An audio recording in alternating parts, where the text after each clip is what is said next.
이제 돌아오는 토요일인가요? 우리가 이제 음력으로 또 새해를 맞이하게 됩니다. 이스라엘 백성들이 새해를 어떻게 맞이했냐 하면 신년이 되면 나팔을 불었어요. 그럼 나팔 아시죠? 나팔? 네, 나팔을 불면서 새해를 맞이했습니다. 이스라엘도 태음력으로 절기를 정해왔기 때문에 하늘을 보고서 천문을 읽는 제사장들이 올해 신년이 언제쯤 되겠다라고 해서 그럼 언제가 신년이 되겠다라고 하고 그 새해가 되면 온 이스라엘 백성들이 다 들릴 정도로 나팔을 불었습니다. 그 나팔이 길게 울려 퍼지면 당연히 이스라엘 백성들은 새로운 한 해를 맞이하게 해주신 하나님께 감사하며 또 새해를 기쁨으로 맞이했습니다. 자, 이 절기가 바로 나팔절이라고 하는데 레위기 23장 24절을 읽어보겠습니다. 시작.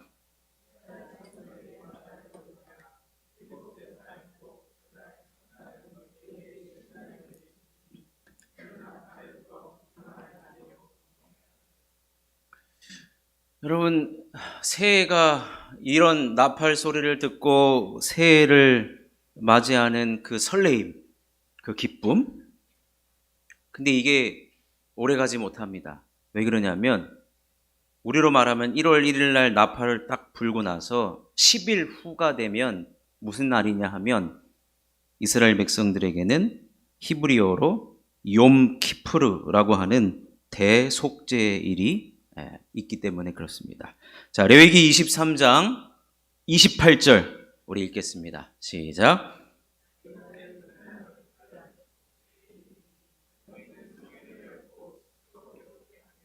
여호와께 화제를 드리고. 음력으로 1월 1일 후에 10일이 지나면 무슨 날이라고요? 대속죄일, 대속죄일. 이 욤 키푸르라고 하는 이 대속죄일에 대제사장이 딱 한 번 1년에 이 지성소에 들어갑니다.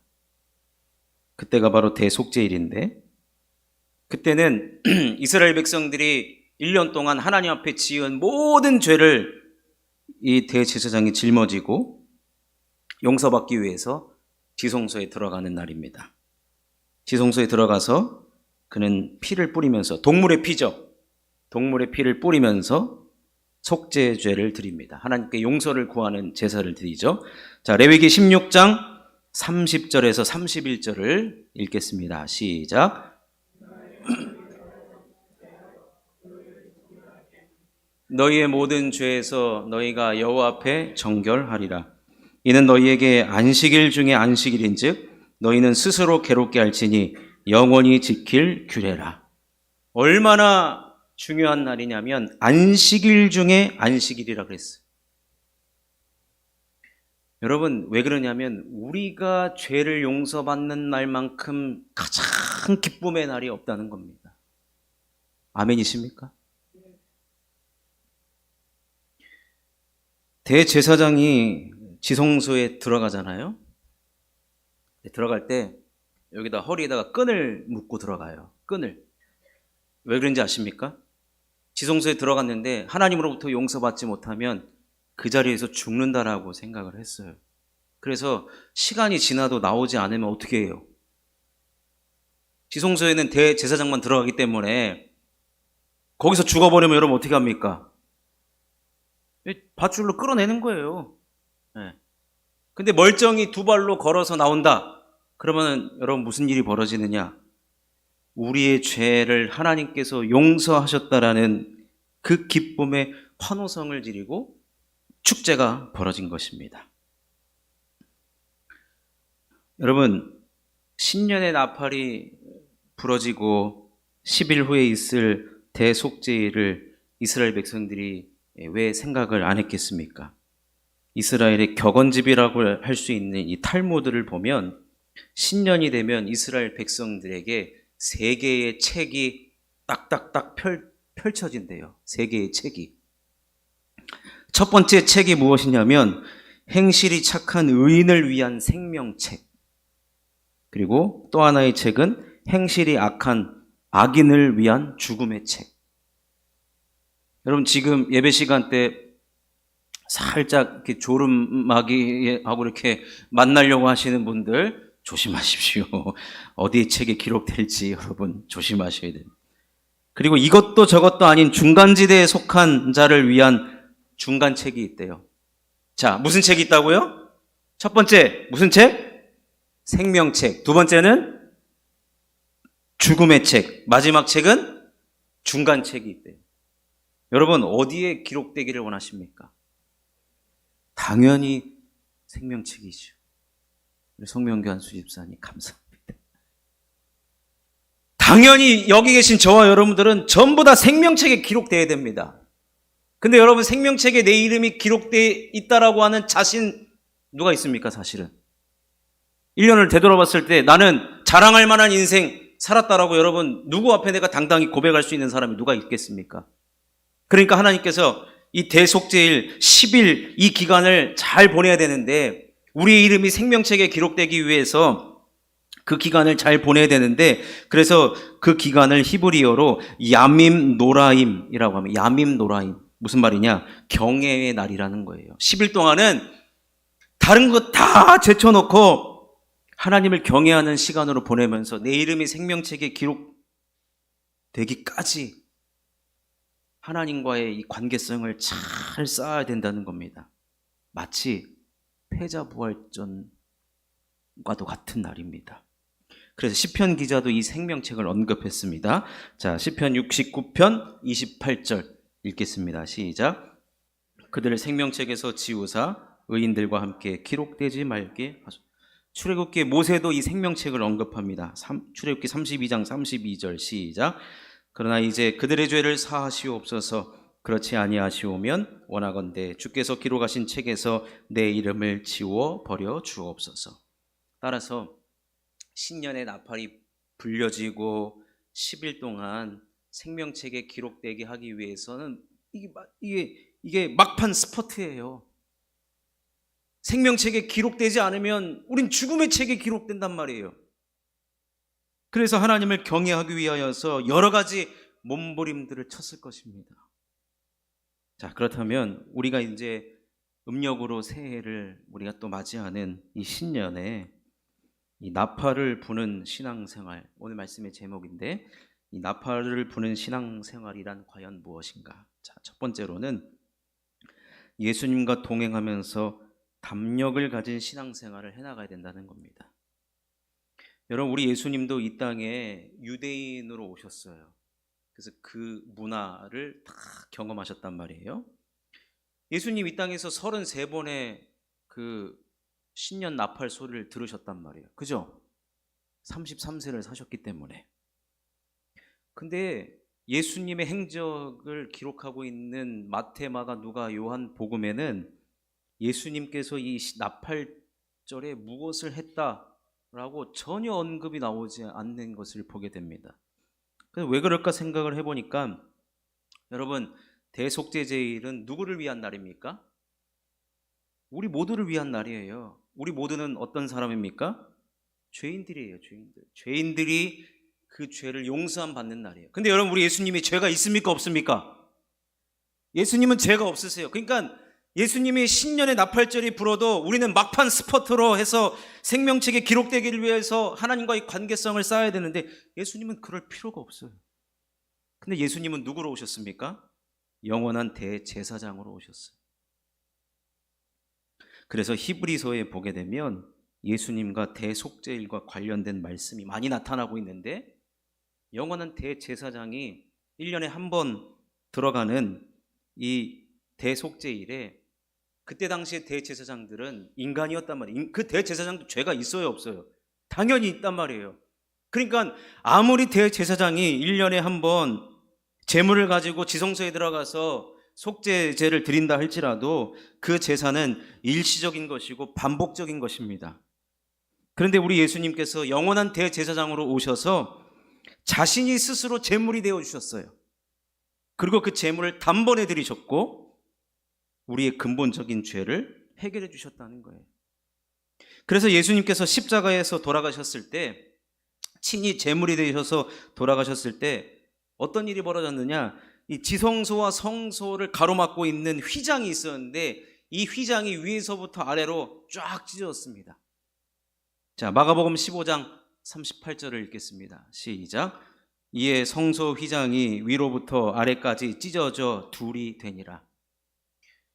저 성소의 휘장을 열어젖힌 다음에 지성소에 대제사장이 들어갔는데, 저 휘장이 찢어졌다는 것은 이제 죄 용서함을 받으려고 대제사장만 들어갔던 그 지성소에 우리가 이제 예수의 피를 힘입고 예수님과 함께 얼마든지 지성소에 들어가서 우리의 죄를 고백하면 용서받을 수 있는 일이 벌어졌다는 것입니다.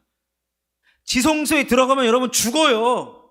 그런데 예수의 피를 입고 들어가면, 그 담력을 가지고 들어가면 우리가 용서함을 받는다는 거예요. 자, 그게 오늘 우리가 읽은 본문 말씀 히브리서 10장 19절에서 20절까지를 보겠습니다. 시작. 그러므로 형제들아, 우리가 예수의 피를 힘입어 성소에 들어갈 담력을 얻었나니 그 길은 우리를 위하여 휘장 가운데로 열어놓으신 새로운 살 길이요 휘장은 곧 그의 육체니라. 그러니까 신년 나팔이 부러지면 여러분 우리는 어떻게 살아가야 되느냐? 휘장 가운데 열어놓으신 새로운 살길, 그 길을 이제 우리가 걸어가는 거예요. 그렇기 때문에 우리는 이제부터 예수님과 예수님의 피를 힘입고 또 예수님 주신 담력을 가지고 새로운 살길인 찢어진 휘장 한가운데로 걸어가는 것이 바로 나팔을 보는 우리의 신앙생활의 모습이 되어야 된다는 겁니다. 그 길은 예수님께서 걸어가신 길입니다. 그 길은 예수님을 따르는 길이고, 그 길은 예수님을 나의 주인으로 모시며 살아가는 길인 것입니다. 그 길은 나의 자아가 죽고 오직 예수님으로 사는 그런 길입니다. 나의 이 육신은 십자가에 못 박고 예수로 다시 사는 그러한 인생, 그 길은 예수님을 의지하는 길이고, 그 길은 예수님을 기쁘게 하는 길이고, 그 길이 바로 생명의 길이고 진리의 길이라는 것입니다. 사랑하는 성도 여러분, 그 길만이 영생의 길이고, 그 길만이 우리가 복받는 길이고, 이 땅에서 우리가 하나님 누리는 유일한 길이라는 것입니다. 그러나 여러분, 신앙생활을 할 때 우리 어떻게 해야 되느냐? 예수님과 함께 동행하는 신앙생활을 해야 되는 거예요. 예수님과 함께 동행하는 신앙생활. 여러분, 그런 신앙생활 해나가시는 우리 모두가 되시기를 주님의 이름으로 축원합니다. 말씀 중 죄송한데요, 성전이 좀 더운 것 같아서 살짝 그 히터 좀 꺼주시고, 공기가 탁해서 졸음이 좀 오시는 분들이 있는 것 같아요. 저도 살짝 졸릴 것 같기도 하고. 자, 두 번째, 발상의 전환을 이루며 남은 자로 교회를 세워나가는 것이 바로 여러분 우리가 신앙생활하는 모습인데, 아까 제가 탈무드에 3개의 책을 언급했죠. 3개의 책을 언급했는데 예수님도 이 책을 언급하신 적이 있습니다. 딱 한 번이요. 언제냐? 요한계시록의 이 4대 교회와 관련해서 이 생명책을 언급하십니다. 자, 요한계시록 3장 5절을 읽겠습니다. 시작. 이기는 자는 이와 같이 흰 옷을 입을 것이요 내가 그 이름을 생명책에서 결코 지우지 아니하고 그 이름을 내 아버지 앞에서 그의 천사들 앞에서 시인하리라. 당시 4대 교회는 살았다 하는 이름을 가졌으나 죽은 자라는 책망을 받았어요. 안타까운 상황 속에 교회가 세워졌죠. 그런데 그 교회에 한 줄기의 희망이 있었는데 바로 그 교회에는 남은 자들이 있었다는 거예요. 남은 자들.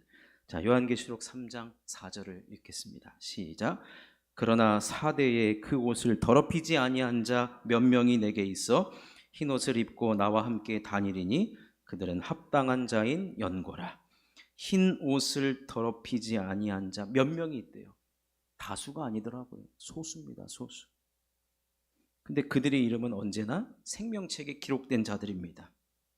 그들은 예수의 길을 걸어갔던 자들일 뿐만 아니라 주님의 몸된 교회를 자기 목숨보다도 소중히 여기며 잘 지켜갔던 자들이라고 할 수 있습니다. 따라서 여러분, 우리가 신앙생활은요, 나 개인만 예수님의 길을 걸어가는 것뿐만이 아니라 주님의 몸된 교회를 세워나가는 것까지가 우리들의 신앙생활의 모습이라는 겁니다. 그렇다면 옷이 더럽혀지지 않는 교회 생활은 무엇이냐? 이것도 역시 예수님과 함께 다닌다라고 표현을 했거든요. 흰 옷을 입고 나와 함께 다니리니. 예수님과 함께 다닌다는 것은 예수님의 뜻대로 신앙생활을 하면서 주의 몸된 교회를 세워나가는 것을 말합니다. 여러분, 하나님께서 가장 복 주시는 교회가 어딘지 아십니까? 하나님 복 주시는 교회. 하나님 복 주시는 교회는 하나님의 뜻을 먼저 깨닫고 여러 성도들과 함께 그의 뜻을 이루어가는 교회입니다. 하나님의 교회는요, 주인이 하나님이세요. 따라서 그래서 요한계시록에 나오는 모든 교회는 성령께서 교회들에게 하시는 말씀을 들으라 그랬어요.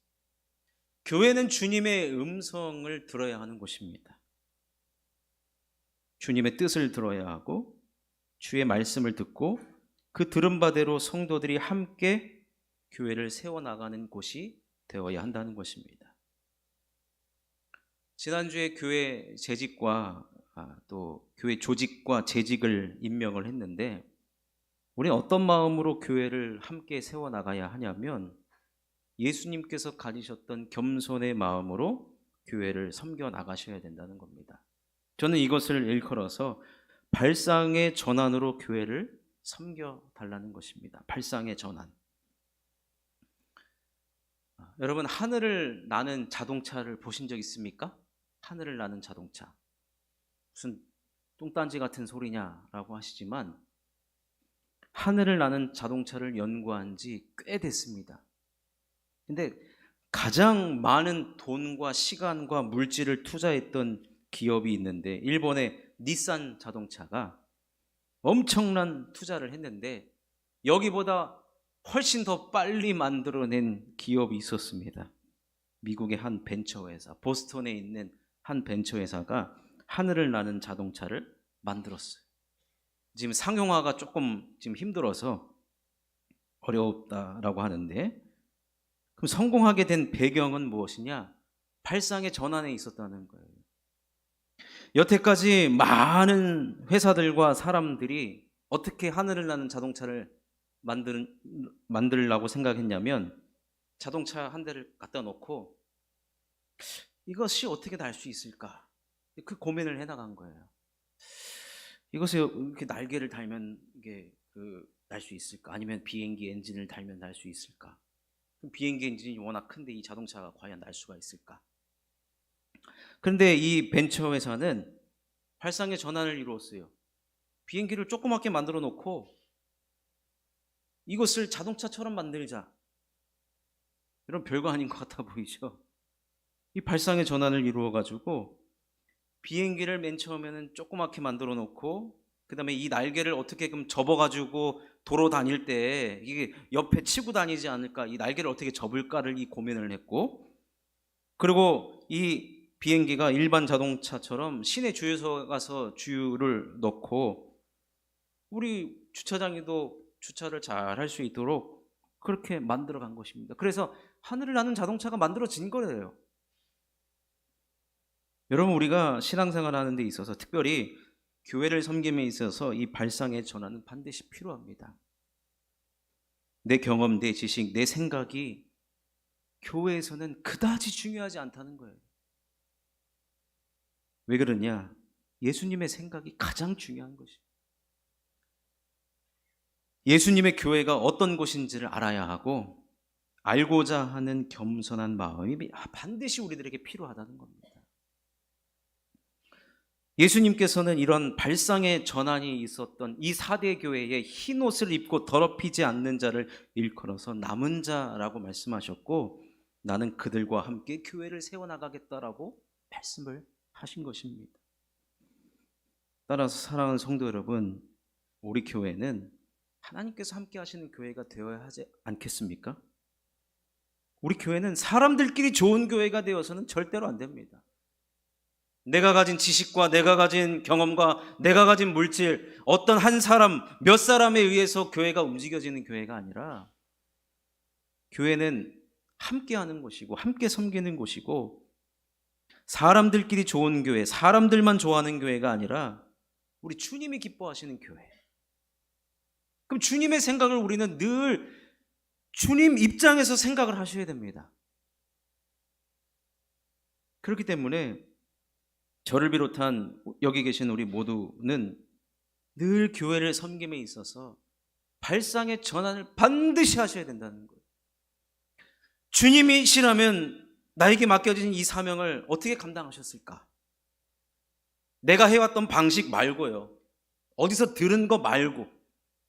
우리 주님이라면 나에게 맡겨주신 이 사명을 나는 어떻게 감당해야 되고, 그래서 항상 여러분, 내가 예수님 편에 서 계셔야 합니다. 이 발상의 전환이 반드시 교회는 필요한 것이고, 예수님은 4대 교회에 발상의 전환을 이룬 그 남은 자들을 언급하시면서 그들이야말로 생명책에 기록된 자들이고, 결국엔 생명책에 기록된 자들은 교회를 어떻게 섬겨나가야 되느냐, 예수님 여러분 가지셨던 겸손의 마음으로 발상의 전환을 가지고 교회를 세워나가고 섬겨달라는 것입니다.